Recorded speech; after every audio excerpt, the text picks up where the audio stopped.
Muito bem, mais uma vez a gente conversa aqui na Band News FM com o doutor Alberto Rolo, professor de Direito Eleitoral do Mackenzie. Obrigado, professor, mais uma vez por atender os ouvintes da Band News FM. São muitas e muitas as perguntas, então a gente vai tentar resumir da melhor maneira possível. Obrigado, boa tarde pro senhor.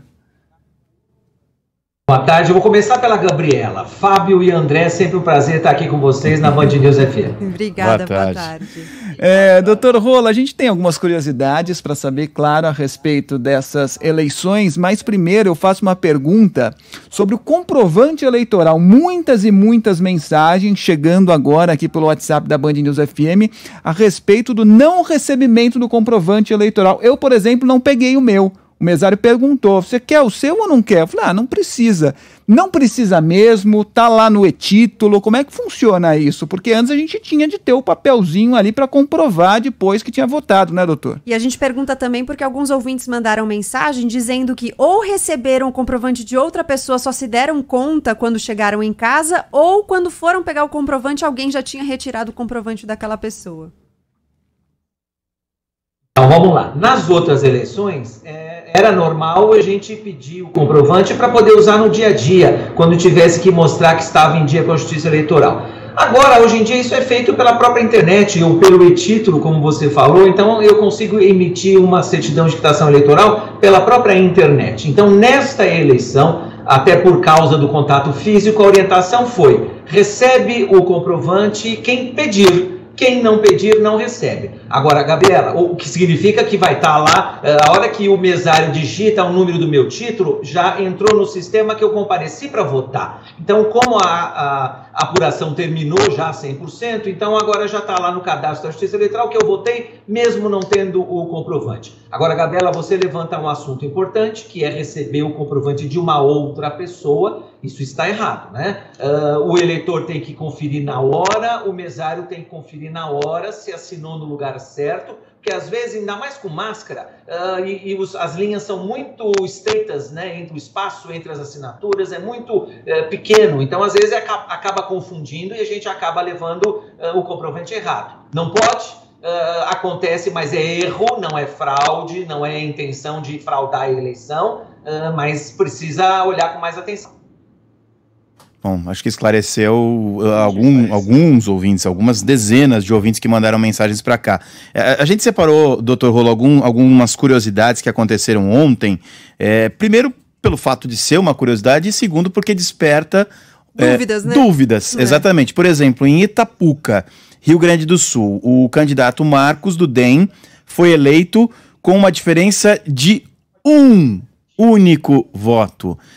Existe recontagem com urna eletrônica? O candidato derrotado por um voto deve falar, por que aquele meu primo não foi votar? Eu falei para ele, mas legalmente, como é que funciona se existe a recontagem com urna eletrônica?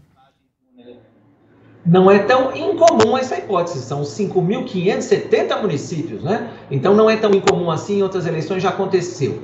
Não existe a recontagem da urna eletrônica porque não há necessidade. A contagem dos votos é feita na hora, logo às 5 horas, sai aquele BU, aquele papelzinho amarelo, e ali a urna já está apurada. O que é possível fazer para ter certeza, né? Aquele que perdeu por um voto está muito chateado, ele pode recolher todos os boletins de urna, que isso é cidade pequena que acontece. Então deve ter lá 30, 40, 100 boletins de urna, ele recolhe os 100 boletins de urna, ou pede no cartório eleitoral, e aí ele vai fazer a soma com uma calculadora. E aí ele vai ter certeza que realmente a diferença foi por um voto só. Não precisa fazer recontagem na urna eletrônica. Olha, mais um caso aqui que desperta... é pior ainda. Que desperta a nossa atenção, aconteceu em Caraúbas, na Paraíba. Os candidatos Silvano Dudu do DEM e Nerivan do MDB empataram. E o primeiro, né, o Silvano Dudu, foi eleito por ser mais velho. Ele tinha 52 anos, o outro candidato tinha 34 anos. Se eles empatassem também na idade, tem outros critérios de desempate? Na verdade, não. O critério de desempate por idade está no Código Eleitoral. A lei é um pouco antiga, é de 65, eu também não tinha nascido, apesar de ser mais velho que todos vocês aí no estúdio, mas é a regra que está na lei de 65, é o artigo 110. Em caso de empate nos votos nominais, vai ser considerado eleito o mais velho, a Justiça Eleitoral declara eleito o mais velho, e aí o critério, se a gente vai atrás, tirando a brincadeira, o critério que o legislador usou na época é o critério da experiência. Então, mais velha, mais experiente, deveria ser um melhor prefeito. Agora, não gostamos desse critério? Vamos mudar a lei, mas hoje o critério é esse, é o mais velho. Agora, você perguntou, Gabriela, e se na idade empatar? Aí não está na lei, não está escrito o que acontece. Cara, o coroa. Mas aí vai ter que ser, eles vão ter que nascer no mesmo dia, do mesmo mês, do mesmo ano, né? Mesmo horário, aí vai pros minutos, nossa, aí a chance... Só uma curiosidade ainda em cima de Caraúbas, o terceiro colocado, o segundo colocado que perdeu pela idade, ele tem 34 anos, o mais velho 52. Ele se chama Nerivan. O terceiro se chama Renivan. Se alguém falou assim, eu vou votar no Nerivan e votou no Renivan, pode ter decidido a eleição, rapaz. Foi o critério de desempate, né? O nome. É verdade. Que curioso. Mas tem mais curiosidade, né? Tem sim, doutor Rolo. Claro, agora a gente fala um pouco mais sério. Em caso de morte do candidato, a gente sabe que se o candidato foi eleito, se ele morrer antes de assumir, o vice assume no lugar dele. Mas se o candidato morre antes do pleito, os votos dele vão para o vice? Como é que funciona isso? Então vamos lá. Realmente é uma hipótese triste, né? Falecimento de alguém, mas aí vai depender do momento.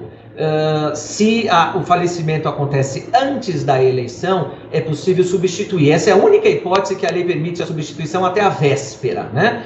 Então, até sábado, antes da eleição, pode substituir, o que significa que quem vai receber os votos vai ser o substituto. Embora a foto permaneça na urna eletrônica de quem faleceu, os votos vão ser contabilizados para o substituto, desde que a substituição aconteça até sábado. Se a substituição não acontecer, perdeu o prazo, esqueceram, lógico, estão preocupados com outras coisas, aí essa chapa é inexistente, porque não existe voto para candidato que já morreu. Então esse é o primeiro momento. Segundo momento, nos municípios onde tiver segundo turno, se morrer o candidato entre o primeiro turno e o segundo turno, aí a Justiça Eleitoral convoca o terceiro colocado. E por que não dá para aplicar a mesma regra? Porque se o candidato faleceu entre o primeiro e o segundo turno, o substituto que poderia entrar no lugar não recebeu o voto do eleitor no primeiro turno. Então, ele não pode participar do segundo turno sem ter votação. Então, aí a Justiça Eleitoral chama o terceiro colocado.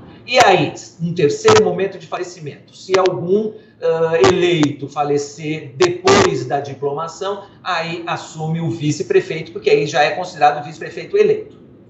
Bom, a gente vai terminar, doutor Rolo, com uma pergunta geral aqui que apareceu ontem também entre os nossos ouvintes, mas só para a gente deixar essa questão bem clara, só para pontuar aqui, nossa reportagem em Belo Horizonte mandou aqui que em Minas Gerais o prefeito de Passa Quatro morreu no sábado e foi reeleito no domingo. E na Paraíba, que a gente falou da situação de Caraúbas, né, do empate, nossa reportagem aqui em João Pessoa mandou, para ser exato, 1.761 votos cada um recebeu. E eu termino com a pergunta geral, que foi dúvida de muitos ouvintes que não conseguiram justificar o voto hoje, agora tem 60 dias para fazê-lo. Como fazer isso? Isso é muito importante, porque houve uma instabilidade no sistema ontem. O próprio ministro, o presidente Barroso do TSE falou disso ontem, que houve uma instabilidade, então muita gente não conseguiu, mas pode ficar tranquilo, o prazo é de 60 dias, a partir de hoje, 60 dias, meia dúzia, zero. Vai dar um pouco mais de trabalho, mas dá para fazer pelo título sim, vai ter que juntar um comprovante, juntar um documento por que não votou, mas vai poder justificar dentro de 60 dias. E o mais importante, pode votar no segundo turno normalmente, mesmo que ainda não tenha feito a justificativa. Muito bem, muito obrigado. Conversamos com o doutor Alberto Rolo, professor de Direito Eleitoral do Mackenzie. Muito obrigado, doutor Rolo. Até uma próxima. Valeu. Eu agradeço a oportunidade, uma boa tarde, um bom trabalho para vocês e para todos os ouvintes da Band News FM. Obrigado. Obrigada.